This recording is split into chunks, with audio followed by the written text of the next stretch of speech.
vazia, Jesus Cristo transformou. Não tinha paz nem alegria, até que o Salvador me achou.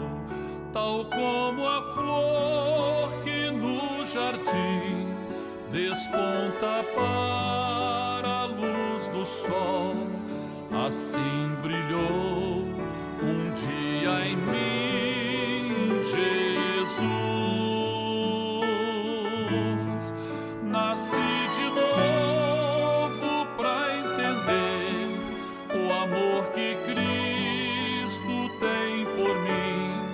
Jesus achou-me, agora sou feliz. Pra me encontrar, perdeu sua vida, meu Jesus, o bom pastor. A mão que foi na cruz ferida me salvou, tão pecador. A ti, Jesus, Cordeiro eterno, confesso que és meu Salvador. Já me lavou teu sangue carmesim.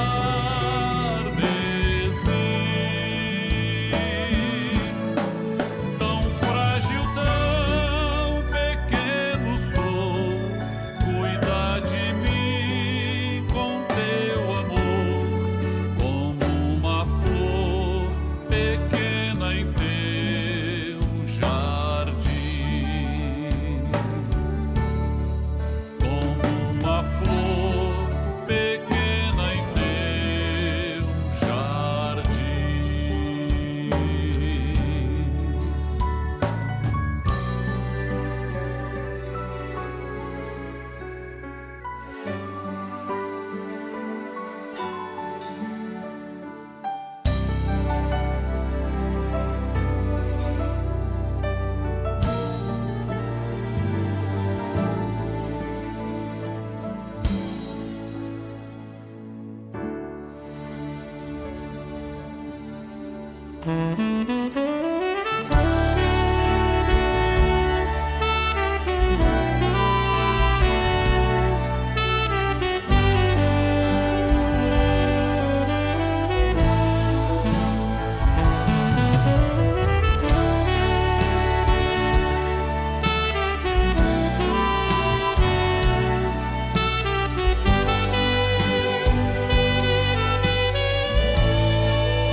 Meus temores e aflições, minha dor, decepções, aprendi a colocar minha vida sobre o altar.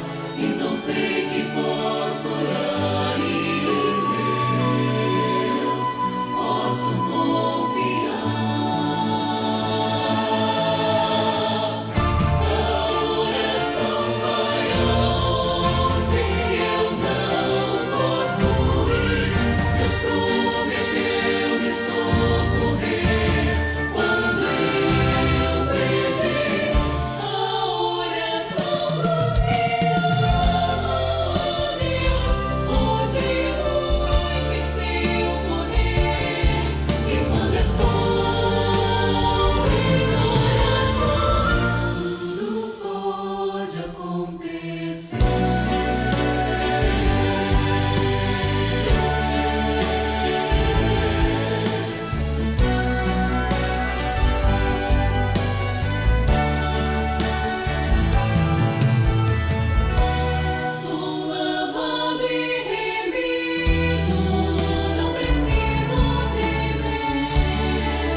Pois o sangue de Jesus é que tem o poder.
Este mundo não tem a sua paz. Este mundo não conhece o que é amor.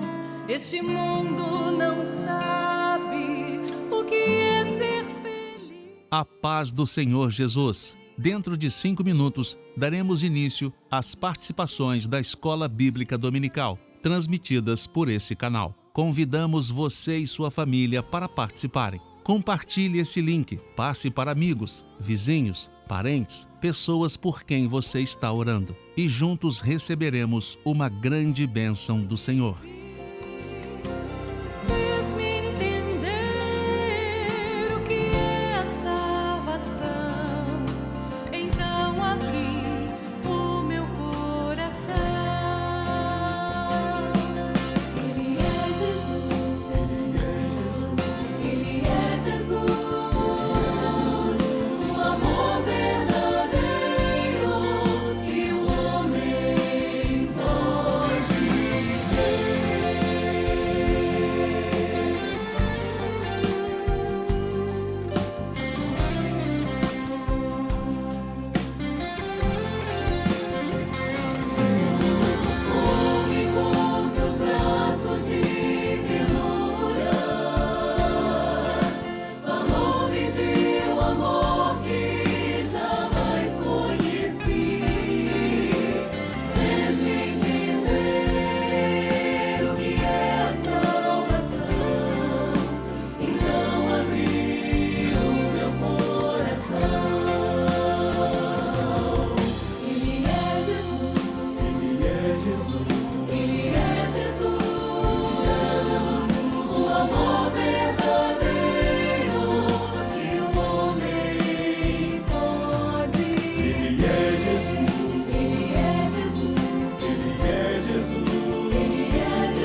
Bem, irmãos, a paz do Senhor, estamos dando início ao nosso programa do dia 9 de março de 2025. Nós temos um casal de noivos, não é? Você é o Vitor Abdo, sou da Igreja Cristã Manato de Marechal Hermes. pastor? Pastor Márcio Sá. Você é sobrinho do Pastor Albino. Albino? Dá um abraço dele por mim e do Marcos também. Você? Kézia Ramalho, também da Igreja de Marechal Hermes. Abraço no Ramalho e no Amém. pastor Marcos. Muito obrigada. Bem, o assunto que nós vamos conversar hoje continua o mesmo, né? O preparo da igreja para o arrebatamento. O assunto, marcadores proféticos do preparo da igreja para o arrebatamento. Os textos são Apocalipse, Êxodo, Atos dos Apóstolos e 1 Coríntios. Eu queria pedir só aos irmãos que estão nos assistindo para dar o seu like, porque é muito importante para a plataforma nos indicar para outras pessoas. Peça a sua igreja, tá? Para fazer, pede ao Ramalho lá para fazer também na igreja dele. Tá? Vou compartilhar com vocês depois Amém. tá? Hoje nós estamos vendo a primeira pergunta, é a seguinte, lá em Coríntios, 1 Coríntios, capítulo 11, versos 23 a 29, de acordo com o que você assistiu na ceia mundial, escreva profeticamente o significado na ceia dos seguintes elementos, o pão e o vinho, tá? Profeticamente, o que quer dizer o pão e vinho.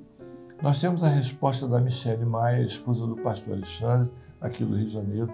Vamos assistir o vídeo, depois nós voltamos. Eu queria, Vitor, que você iniciasse Amém. a resposta, tá bem? Na letra A, o significado do pão aponta para a morte do Senhor Jesus, o corpo de Cristo, ali na cruz do Calvário. Já em resposta à letra B, nós temos o significado do vinho na ceia, apontando para a ressurreição do Senhor Jesus, o Espírito Santo sendo derramado sobre a igreja fiel, apontando para o direito à vida eterna.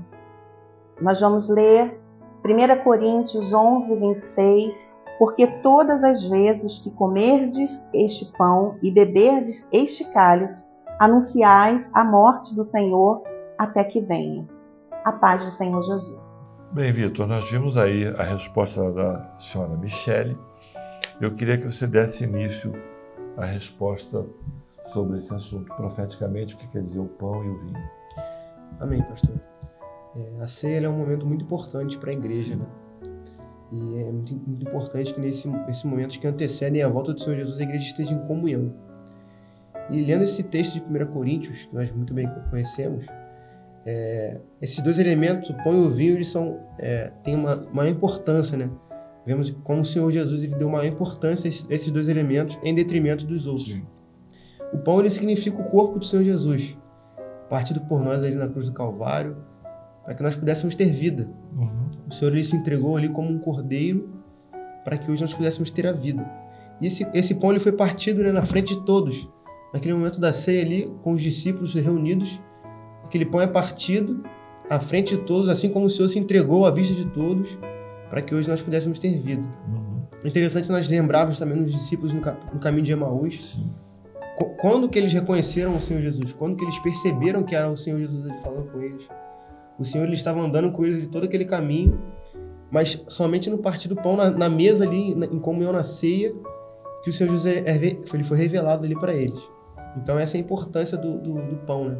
Foi a maneira dele partir o pão, eles se lembraram lá da ceia e viram que realmente aquela pessoa estava lá mesmo. Exatamente. E você, Kézia?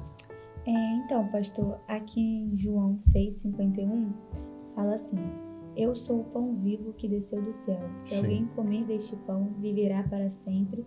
E o pão que eu der é a minha carne, que eu darei pela vida do mundo.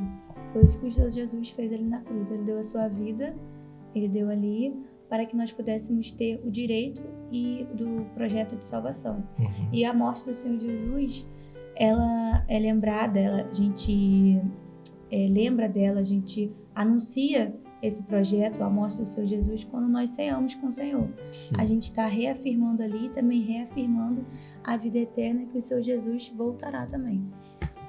E o pão, o que você falou, né, é o corpo de Jesus, sem fermento, né? O vinho simboliza o sangue. A gente lembra lá de trás, numa das perguntas anteriores de outras escolas sobre o fermento, né? O vinho, ele é fermentado por ele mesmo e dá vida, né? O sangue, você como enfermeira sabe muito bem disso, ele circula, ele limpa o nosso organismo. E é muito interessante a gente entender também que a ceia nós não tomamos de qualquer forma. Exatamente. Não é? E você vai ver nós vamos ver daqui um pouquinho na segunda pergunta, é sobre gratidão. Nós somos gratos àquilo que o Senhor tem feito na nossa vida, pela obra que nós conhecemos e principalmente por esse ensino do arrebatamento. Aquilo que Deus está fazendo na nossa vida, nos ensinando e preparando para o arrebatamento. Pequeno comentário, pastor. Nós vivemos um momento de deserto, né? Estamos ali próximos à nossa partida para a nossa cidade celestial, a terra que o Senhor tem preparado para nós. Nós lembramos do povo ali também alimentado pelo maná a cada dia ali, essa porção que dava energia, dava força para que o povo pudesse prosseguir. Nós estamos também nesse mesmo momento. Esse momento de ceia é um momento de renovação das energias, da nossa fé, da nossa comunhão com o Senhor. Então esse paralelo também é muito importante com aquele momento. A coisa mais importante que eu acho da ceia, não é só a ceia mundial, né? Porque todas as vezes que nós vamos cear, é uma revelação do Senhor. Exatamente. Não é? Concurso que você passou, que você é grato ao Senhor e vai ceiar com a gratidão, não é? Que nós vamos falar daqui um pouco, eu não vou me antecipar. Mas a gente estava comentando, Vitor, sobre diferenças de ceias, né? Você falou que você conheceu um amigo que... Exatamente, eu tenho um amigo que ele é de uma outra denominação. É importante nós dizermos que nós não estamos aqui para criticar ninguém, nós só estamos fazendo um comentário. Exato. A diferença é que na igreja dele a ceia ela se dá da seguinte forma: os elementos ficam na parte de trás do templo, na entrada do templo, ali, atrás das cadeiras, e as pessoas têm livre acesso àqueles elementos. Elas podem simplesmente pegar o elemento e levar para sua casa, ou então tomar ali mesmo. Não é um momento de comunhão. Basicamente você pode pegar, levar, tomar em casa, não tomar, guardar, tomar no trabalho. De qualquer forma, vai no táxi, toma. Pode tomar no táxi, no Uber. Não é prezada, né, aquela comunhão dos irmãos com o Senhor. E você vê o seguinte, eu não sei se vocês participaram do último seminário agora. Sim. E nós vimos os testemunhos, né, da ceia mundial. Você lembrou de algum? Muitas vidas participando até mesmo de seminários conosco. Isso. Frutos desse evento que foi a ceia mundial. Você vê, teve um pastor, acho que foi o pastor Daniel, se não me engano foi Daniel Santana que estava falando, foi um pastor do Canadá, falando dos Romildos, se eu não me engano, de 3 fusos horários dentro da ceia mundial. Você vê que teve gente que participou 6 horas da manhã, outros 3 horas da manhã, e todos numa comunhão. As fotos que nós vimos, né? Grupo pequenos, grupos maiores, mas foi uma coisa determinante na obra do Senhor. Uma grande bênção. O Senhor ele tem esses últimos momentos, né, que a igreja tem vivido. Nós temos sim experimentado esse avivamento. Sim. E eu particularmente tenho visto muito essa questão da comunhão, como que o Senhor ele tem prezado por isso, a igreja ela tem sido alertada por essa questão da comunhão. Como o senhor falou, diferentes fusos horários. Temos também os irmãos do Nepal também participando conosco. Países em que o evangelho não tem tanta liberdade, ou então é restrito, mas mesmo assim o Senhor tem dado condições, né, da igreja estar junta nesse momento. Eu achei interessante, não sei se você ouviu, o Canadá, 27 graus negativos. Aqui a gente fica com um pouquinho de... É verdade. Pastor, é interessante falar que a ceia, assim, no nosso meio, assim, ela é um momento muito especial e a gente valoriza isso. Sim. Porque, por exemplo, ele falou ali da igreja que a ceia fica lá no canto, você pode pegar. Às vezes, a pessoa não valoriza tanto e às vezes acaba não valorizando nem o sacrifício que Jesus fez ali na cruz. É o simbolismo total, né? O sacrifício de Jesus, a renovação do batismo com o Espírito Santo, é muita coisa, né? Porque às vezes a gente fala assim, Jesus morreu na cruz por nós. Mas a gente tem que valorizar, porque foi uma dor muito grande. Às vezes a gente bate com o pé na mesa, às vezes a gente dá uma topada assim, se machuca. Como é que a gente sofre? Alguma coisa acontece, mas quanto Jesus não sofreu pela nossa vida? Com certeza. E esse sacrifício não pode ser banalizado. Não pode ser e jamais deixarmos outras pessoas banalizar. É porque às vezes, assim, não que possa acontecer, eu espero que não, mas às vezes a pessoa pode chegar ali do trabalho, na igreja, de repente tá com fome e fala assim, vou ali pegar o pão ou vinho, alguma coisa assim. É a nossa diferença, né? O servir, colocar diante, e você olhar para dentro de você, saber se você tem condição de ceiar. Exatamente. Entendeu? Muita coisa boa da ceia. Mas vamos seguir em frente? Amém. Pergunta número 2, lendo João capítulo 17, verso 23 e 1 Coríntios 16, 22. Qual o motivo profético pelo qual a ceia mundial foi realizada? Nós temos a resposta de Daniel Pereira, de Campina Grande. Nós vamos assistir. Kézia, eu queria que você comentasse. Amém? Amém. Vamos lá, então? Vamos assistir o vídeo, depois você comenta. O motivo profético pelo qual a grande ceia mundial foi realizada, nós encontramos nos 2 textos. Em João, capítulo 17, verso 23, que diz assim: Eu neles e tu em mim, a fim de que sejam aperfeiçoados na unidade, para que o mundo conheça que tu me enviastes e os amastes, como também amaste a mim. Nós encontramos aqui a gratidão.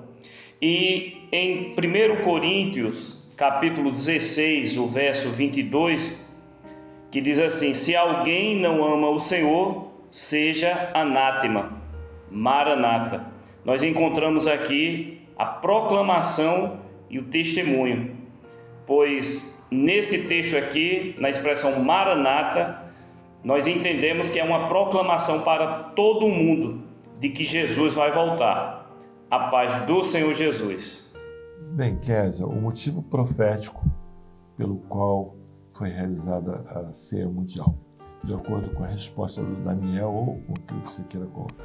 Interessante, pastor, que em João 17, 23 fala assim: Eu neles e tu em mim, para que eles sejam perfeitos em unidade e para que o mundo conheça que tu me enviaste a mim e que tens amado a eles como me tens amado a mim. Sim. Isso fala da comunhão. E ali na ceia, foi uma ceia mundial, então foi a união de vários povos, línguas, nações, todos ali unidos em uma perfeita comunhão para falar o quê? Para reafirmar a ação profética, que expressa a comunhão da igreja fiel e também a preparação para a sua vinda. Isso é uma das formas também de testemunhar ali a unidade da igreja fiel, a vinda do Senhor Jesus, reafirmar também o sacrifício que foi feito ali na cruz. E isso o Senhor quer a comunhão, Ele quer essa comunhão. E ali foi feita de uma forma mundial, com vários países, várias pessoas acordando 3 horas da manhã, Sim. outras 6, tudo ali para buscar ali o Senhor, buscar Cada ali um uma no seu bênção. fuso horário Sim. participando. E também tem a questão também da gratidão, que aqui fala que o mundo conheça que tu me enviaste a mim e que tens amado a eles como me tens amado a mim. E aonde você encontra a gratidão nesse versículo? Aqui, ó, e tu tens amado a eles como me tens amado a mim. A E fala da pelo gratidão. amor do Senhor, né? Exatamente. E também ali na ceia, a gente tá ali também pela gratidão ao Senhor. Sim. Nós somos gratos por tudo aquilo que o Senhor tem feito em nossas vidas. Amém. E você, Vitor? Eu achei interessante também na questão além do sentido da gratidão, também no sentido de você realizar uma proclamação e um testemunho, né, da volta do Senhor Jesus Cristo. Eu me lembrei aqui dos Evangelhos Sem Fronteiras, né? Quando nós fazemos aquele megafone humano, Sim. em que no final nós proclamamos Maranata, Maranata, Maranata, o Senhor Jesus vem. E a Igreja Fiel, ela tem essa responsabilidade de proclamar a volta do Senhor Jesus. E a ceia, ela foi uma proclamação. Batismo com o Espírito Santo sendo realizados, grandes reavivamentos. A ceia, ela foi um momento de uma alimentação espiritual para que a igreja ela esteja preparada para esse momento do arrebatamento. Isso é muito importante, né? O testemunho daquilo que Deus fez, a gratidão de nós irmos ao altar, a participar da ceia, participar dos elementos. Tem tanta coisa que a gente podia falar, mas eu acho que no momento, né, agora, a gente fala simplesmente de 2 coisas: gratidão e testemunho. A gratidão daquilo que Deus tem nos amado, que o Senhor tem nos amado, né? O que você falou ali em João. E nós precisamos entender que sem essa gratidão, sem sentar na mesa, com gratidão não adianta nada. Nós somos muito gratos ao Senhor por essa ceia, porque nós vimos, não é? Fusos horários diferentes, temperaturas diferentes, não é? 27 graus negativos. E as pessoas se dispondo a ir para a casa do Senhor para serem gratos por aquilo que Deus fez na nossa vida. É interessante, pastor, que nós temos que ser gratos e nós temos que valorizar sentar à mesa com o Senhor, porque a ceia mundial, ela foi revelada pelo Senhor.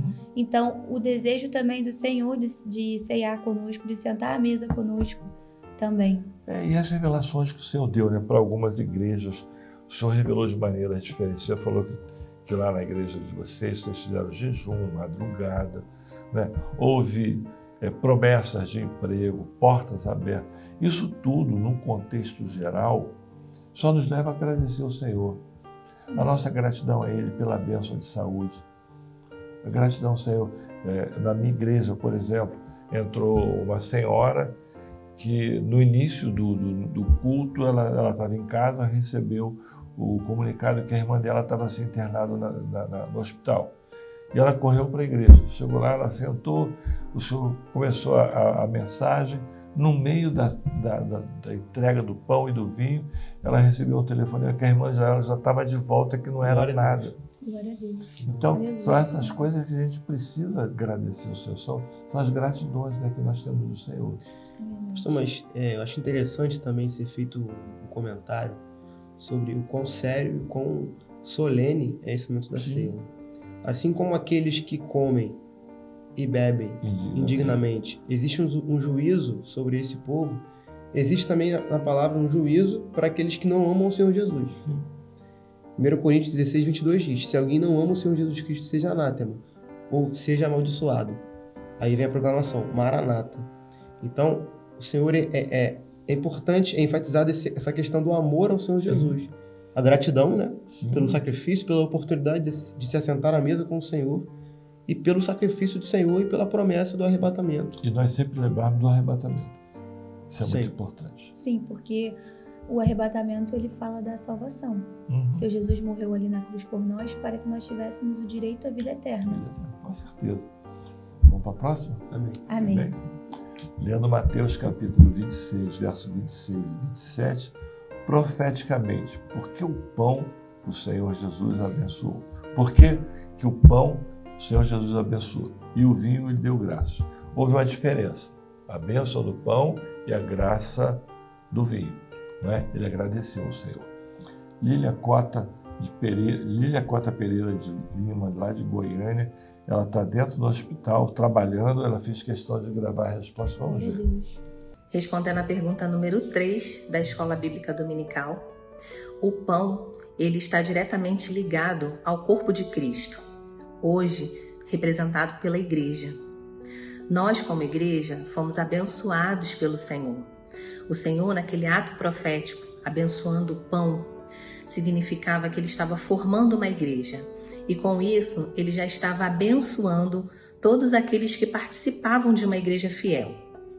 O vinho, ele está diretamente ligado ao sangue derramado na cruz, através do Espírito Santo. E por isso ele deu graça. Esse ato que o Senhor Jesus teve na cruz foi que, através disso, nós tivemos acesso ao Pai.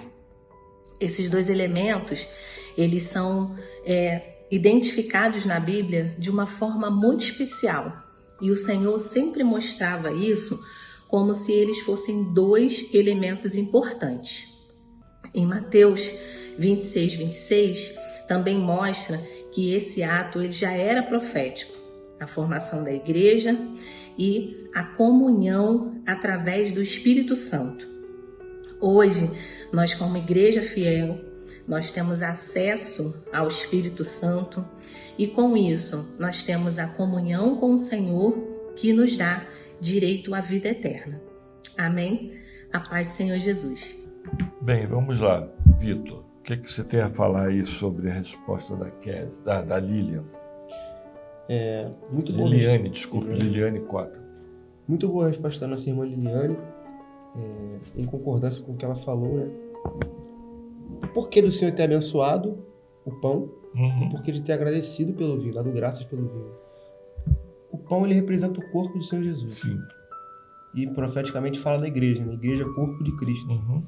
E é uma igreja que tem sido diariamente abençoada pelo Senhor. Tem essa diferença notável, né? E é importante que nesse último momento em que nós estamos vivendo, o momento que antecede a volta do Senhor Jesus, nós estejamos sempre abençoados. Sim. Porque nós muito bem sabemos o mundo em que vivemos, as coisas às quais estamos submetidos, mesmo não pertencendo a esse mundo, mas diferente do mundo, nós temos tido diariamente a bênção do Senhor Jesus. Por isso que o Senhor abençoa o corpo, abençoa a igreja, algo que Ele tem feito diariamente com nossas vidas. Amém. E você, Kézia? Pastor, eu achei interessante também a irmã estar ali no hospital, seu momento de trabalho, mas ela parou ali aquele momento e buscou ali uma comunhão, buscou ali buscar o Senhor e fazer também, responder a pergunta. E você, como enfermeira, sabe que isso aí vai ser difícil na sua vida. Pois é, mas quando a gente ora ao Senhor, quando a gente busca o Senhor, a gente busca ali um momento. Eu acho que é isso, a gente buscar sempre ali um momento para ter ali com o Senhor, sabe? E o simbolismo? O que é que você pode falar para a gente? Por que o Senhor abençoou e agradeceu? O pão e o vinho. Qual é o sentido disso tudo? O simbolismo do sangue de Jesus, a vida, né? Interessante a gente comentar que a parte, quando Jesus parte o pão, ele não parte de qualquer maneira, né? Cada um, ele deu para cada um a porção necessária, e o vinho também a porção necessária. O sangue de Jesus na nossa vida, o corpo de Jesus para nós, cada um depende de um pedaço. E nós precisamos entender o seguinte: quando o sangue, circula na nossa vida, o Espírito Santo é aquela aula que sempre damos de corpo, o sangue circula, limpa a nossa vida. Nós precisamos todos os dias, de graças a Deus, O Senhor Jesus simplesmente nos ensinou o seguinte: agradecer pelo sangue dele derramado. É o sangue que nos dá a vida, a vida eterna. Precisamos ser gratos a isso. Ele deu o exemplo, ele agradeceu pelo vinho, pelo sangue dele. E nós precisamos entender sempre isso. Amém? Amém. Mais alguma coisa, Vitor? Eu achei interessante, nós sempre ouvimos isso nos seminários, as funções do sangue no corpo. Sim. O sangue, ele purifica e ele alimenta. E é o que esse sangue tem feito na igreja nesses últimos tempos. Tem purificado, e tem dado alimento para que a igreja consiga suportar a caminhada. E esse sangue é o quê? É o batismo com o Espírito Santo. É o vinho, É o novo vinho, o vinho que nos traz a alegria do Espírito, que nos dá condições de termos dons espirituais. Aquela pergunta que foi feita há umas poucas escolas bíblicas atrás, se os dons espirituais têm sido manifestados ou foi só para aquele tempo. Os dons espirituais, eles têm sido muito importantes para a igreja em toda a sua história, inclusive nesse momento principalmente, no momento em que antecede a volta do Senhor Jesus. E nós vamos ver o seguinte: nós estamos estudando sobre o preparo para o arrebatamento. A ceia mundial foi o preparo para o arrebatamento. Sim. Nós entendemos o sentido, do porquê que foi feito aquilo, como foi feito, de que maneira o Senhor está agindo. E foi também um testemunho para o mundo também. Com certeza, um testemunho. A quantidade de TVs que estiveram lá no Maranhão, a quantidade de pessoas alcançadas, olha, é uma maravilha. Quando o Senhor revela, é outra coisa, não é isso? Inclusive até outros grupos evangélicos participando conosco a partir desse momento. Com certeza. Glória a Deus. A gente não cansa. Existe um país que me marcou muito, foi o Nepal. A distância que é aonde está, ao lado do Monte Everest. O clima, A gente vê que as pessoas estão trabalhando. A Argentina, Brasil, a estrutura do Brasil toda, as pessoas participando. Fuso horário, uma coisa maravilhosa. Só agradecer. Vamos lá, então? A quarta pergunta, lendo Mateus capítulo 26, verso 14 a 30, descreva o momento profético da noite, ou seja, traição e religião, e em comparação com o momento que estamos vivendo. Nós temos a resposta do pastor Jamilson Rodrigues de Linhares, Espírito Santo. Vamos assistir, depois vamos comentar, se for necessário. Amém? Amém. Em resposta à pergunta 4 da EBD desta semana, A noite em que Jesus foi traído é uma expressão profética que aponta para o período que antecede o arrebatamento da igreja, onde a igreja fiel enfrenta traições semelhantes àquela vivida por Jesus, com muitos desviando-se da fé para se aliarem a sistemas religiosos corrompidos.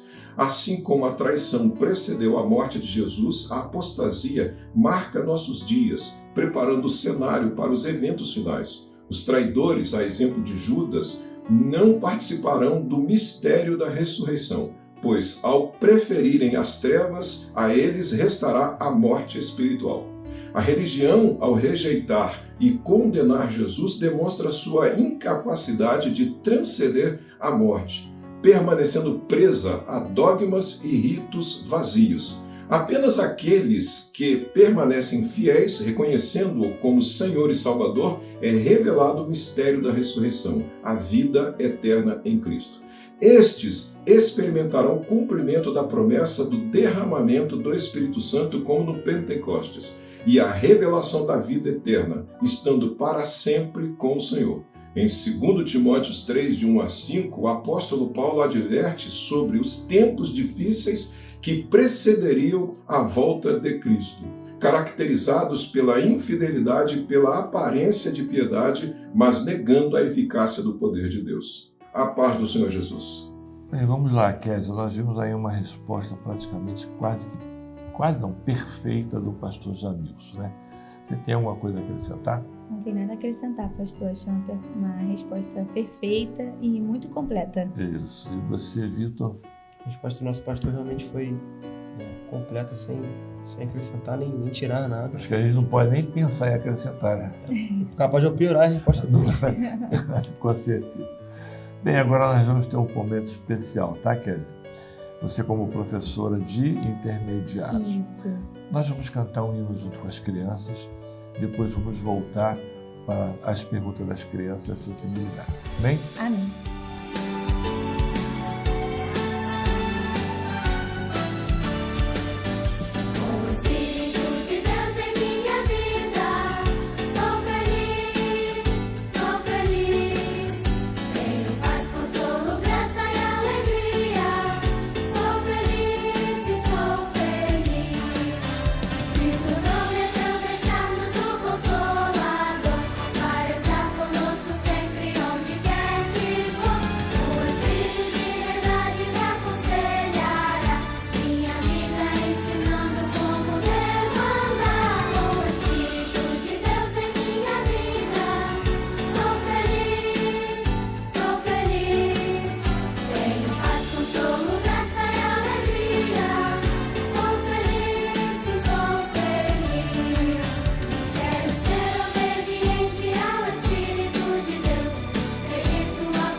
Glória a Deus, né?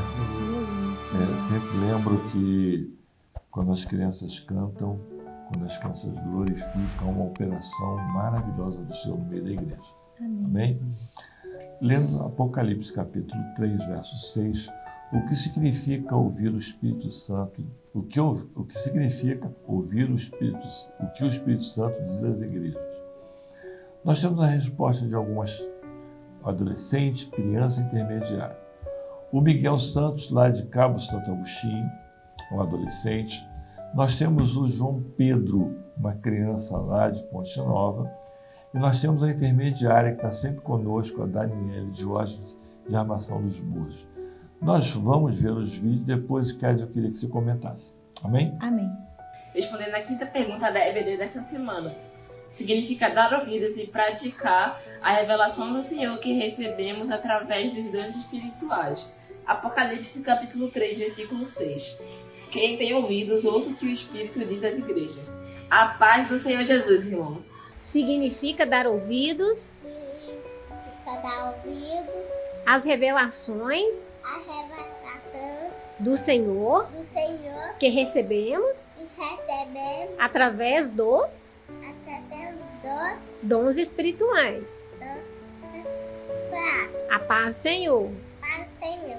Ouvir a voz do Espírito Santo significa obedecer ao Espírito Santo. E os que estão ouvindo a voz do Espírito Santo nesse momento em que o Senhor Jesus ainda não voltou, serão arrebatados e ouvirão a trombeta. A paz do Senhor Jesus, irmãos. Vamos lá, Kézia, o que você achou das respostas das crianças? Com quem que você quer falar um pouquinho mais sobre eles? Então, pastor, achei as respostas excelentes. Eu fico muito feliz como professora e de intermediários, vendo também a Dani, mas fico muito feliz também pelo adolescente Miguel, também pelo João Pedro também, que estão ali respondendo, que estão ali buscando ali, e também aos pais, que continuem esse trabalho, porque é muito importante. Desde agora, desde pequenos, eles fazendo esse trabalho. Quem sabe um dia eles não vão estar aqui também no nosso lugar respondendo as perguntas também. Então, fiquei muito feliz e achei as respostas excelentes. E cada vez que nós vemos a Daniele, né? Daniela, nós vemos o crescimento dela. Começou aqui pequenininha, na época do pastor Walter. A primeira pergunta que ela respondeu. E ela batia na mesa, dizendo, irmãos, irmãos. E agora nós vemos ela uma adolescente, né? Uma intermediária que está glorificando ao Senhor. Você vê que os frutos continuam. Você vê o João Pedro, né? Pequenininho, respondendo, o Miguel como adolescente, mas o Senhor tem nos dado uma grande bênção. Amém. Para acessibilidade, lendo Apocalipse capítulo 3, verso 6, o que significa ouvir o Espírito Santo diz às igrejas? É a mesma pergunta das crianças. Nós temos o nosso amigo Cláudio Gabriel, lá do Maranhão de Pedro do Rio. Ele faz questão de gravar todas as semanas. E essa semana ele saiu do Maranhão, né? Domingo passado, direto para casa para poder gravar a resposta. Nós temos também a Alice Valim. Eu queria chamar a atenção dos irmãos sobre essa menina, né? Aquilo que a mãe está ensinando a criança, né? É um exemplo, principalmente para você que é noiva, né? E também as irmãs que têm problema com crianças com dificuldades, entenderem o que é ensinar a criança. Vamos ver, depois voltamos. Ouvir o que o Espírito Santo diz às igrejas significa prestar atenção ao que é falado no culto, na igreja. Isso é importante, especialmente quando recebemos mensagens especiais de Deus, através de pessoas usadas por eles, através dos dons espirituais. Apocalipse 3,6 diz, quem tem ouvidos, ouça o que o Espírito diz às igrejas. A paz do Senhor Jesus. Lendo Apocalipse 3, verso 6, o que significa ouvir o que o Espírito Santo diz às igrejas? Significa, filha, pega lá o coração. Pega. Pega, filha, pega. Pega, filha. Muito bem. É ter o coração cheio do Senhor. Segura aí, Lili. Vamos lá, Kézia, o que você achou aí do Gabriel? Que você conhece muito bem, né? É um jovenzinho do Maranhão de Pedro, né? Você também conhece. Eu acho muito interessante que ele está sempre ali se envolvendo, sempre ali. No Maranhão também, quando tem domingo de manhã, já teve uma dinâmica. Eu acho que ele também responde lá, ele participa, ele está sempre ali na frente também, fazendo as libras. Ele é envolvido com o trabalho de libras. Sim, então é muito interessante ver esse trabalho, sabe, essa atenção que tem vindo. Isso nos mostra que não há limite para a operação do Senhor. Sim. Não existem barreiras. E você vê o seguinte, o Gabriel, ele prega na igreja dele. Ele quase pegou pra gente agora. É verdade. E a Alice, o que você viu? Eu fiquei muito feliz, eu queria até dar um destaque para os pais. Sim. Que estão ali, que eles gravam as perguntas, fizeram ali o material para que ela pudesse responder a pergunta. E eu tenho certeza que o Senhor Jesus ele se agrada e também que ela absorve as aulas, que ela retém tudo aquilo que é bom, que tudo aquilo que é o fruto do Espírito Santo, que os ensinamentos que têm chegado a ela. Com então certeza. é de muita alegria. É um trabalho muito bonito. Sim. O grupo de acessibilidade tem feito. E lembrar vocês, jovens, vocês dois, na igreja de Marechal Hermes, olhem para os idosos. A acessibilidade não é somente para quem tem alguma deficiência, mas os idosos hoje estão precisando da nossa ajuda. Principalmente nas respostas da Escola Bíblica Dominical. Tá bom? Amém. Eu agradeço vocês dois, mas antes de encerrar, eu queria pedir aos irmãos que gravassem as suas participações. Eu vou te cobrar, Kézia. Tá bom, é a pastor. segunda vez, né? Você também. Vamos gravar a nossa participação. Se inscreva no canal, acho que vocês dois já estão inscritos, né? Sim. Ativaram a notificação? Sim. Estão recebendo as notificações? Sim, né? As redes sociais nossas, nós precisamos de like, né? O joinha. Você tem dado joinha lá? Sim. Tem mesmo? Isso. Kézia, lembra a igreja lá, tá? Para quando assistir o programa, dá o like. E uma coisa que eu queria pedir aos irmãos também, né? São os 3 Cs que o pastor Luiz Eugênio sempre fala. É curtir, compartilhar e comentar. Tem o nosso chat logo embaixo do vídeo. Comente lá o que você está achando do programa, como você está vendo, em que lugar você está vendo principalmente. Amém? Amém. Daqui um pouco às 19 horas lá em Marechal Acapulco, não é isso? Thompson Mota. São 2 igrejas de Marechal. Vai ter o nosso culto, em que o Marcos vai fazer o culto, não é isso? Vamos glorificar o Senhor às 19 horas. E às 20 horas passe, tá? O link do culto no YouTube. Amém? Amém, pastor. Agradeço a você, Vitor, a você também, Sempre Kézia, bom estar aqui. que vocês possam voltar outras vezes. Amém. Amém? A paz do Senhor. A paz do Senhor.